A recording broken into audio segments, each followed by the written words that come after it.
Now, what's interesting is that I've been doing this for 20 years, and there is no one right answer in terms of how incentive compensation should be used in an organization.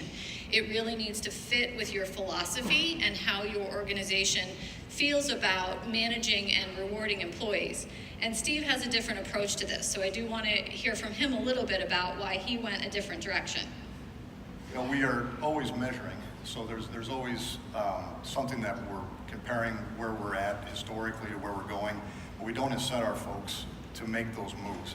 The only people that are really incented it would be the drivers, because there's a bonus package. But we do, with our drivers, we do guarantee a minimum. So their productivity, some of their productivity is out of their control, and so we want to guarantee that for them. So we have a smaller percentage of the driver's pay that is based on incentive, but there is a productivity and safety component that comes into play. But as far as our office, we haven't been challenged with the same as Brad with growth. The average tenure in our office is about 15 years. So we're not usually turning the folks over, but we're constantly benchmarking where we're at, because we want to be fair and we want to be competitive. With our proximity to Chicago, we're about an hour south of Chicago, so there are a lot of folks in our area that go north for jobs that are typically higher paying jobs, so we have to compete with that. So we have to be aware of what competitors are doing in terms of compensation for our folks, but we don't usually incent our employees. We pay them what we consider their value of their work and their job, and commensurate with what either their experience is or what the level of activity is, and how it relates to the performance of the company. So it's really not incentive based. Got it. And so Brad, I mentioned earlier about profit sharing, that sometimes profit sharing can be like a 401k kind of thing where you're doing it that way, or it can actually be something that's done more on an annual or even semi-annual or quarterly basis, where it's based on the total profits of the company. I know you guys have a very unique approach to this. We do.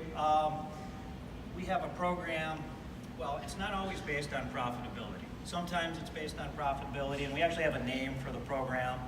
I mentioned earlier we like three layers of the incentive program. Well, the highest level relating to the company's performance overall, we call that All In to Win. And All In to Win is the name of the company goal that everyone in the organization is focused on. Sometimes it's been on profitability, other times it's been focused on growth, driver retention. We kind of change it up depending on what the needs are of the business at the time. The length of the program can be anywhere from 3 months to 12 months. What's unique about the program, unlike a lot of our other incentives, is that everyone in the organization participates and receives one equal share. Aside from myself and the other members of the management team, everyone else gets one equal share. So whether it's the receptionist or mechanic or dispatcher, bill, or you name it, they've all got one equal share. And there's some cadence, whether it's weekly or monthly, where we'll communicate the results, and money can be earned, bonus money can be earned and put into a pool. That pool will grow over time, and then at the end of the program, we'll distribute the funds equally to everyone. And hand out actually a poker chip as well that goes into it that sort of commemorates the All In to Win program.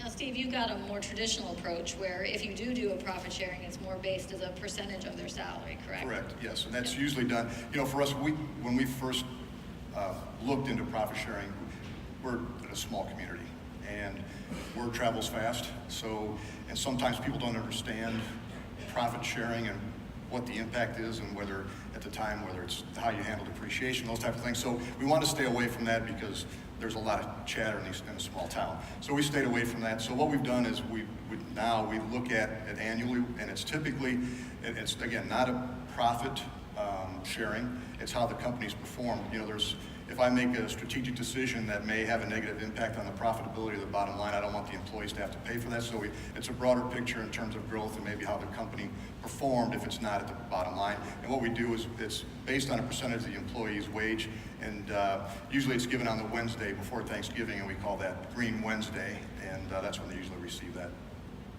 Got it. Okay, thanks. I realize I'm not keeping up with my duties here of clicking ahead. Each of these questions is supposed to be coming up here. There we go. All right. So Steve, what have you done recently in terms of driver pay that's creating success with new drivers? Well, we've had a couple of significant pay increases in the last year. We had one in May of 18, And then we had a really significant one in February of this year that not only created a pay increase, but also we reduced health insurance premiums for the drivers and their compensation. And not just drivers, it's for all employees, it's across the board. And we also, for the drivers, and more specifically with a PTO plan, in the past, the drivers were given, it was based on a qualifying period, it was based on the number of hours or miles.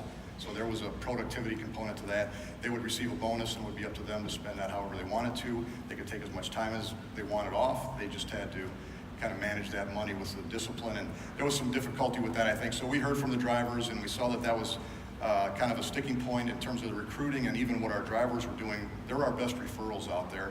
And they found that it was really challenging to explain what that qualifying period bonus meant. So we went back to the traditional PTO plan, and so what we've done is we're constantly benchmarking ourselves as well. So we've taken the move from where we were probably a year ago in the 55 to 60 percentile. We're probably in that upper 75 or upper quarter of what wages are based on what the environment's calling for, and I think what the driver deserves. Awesome.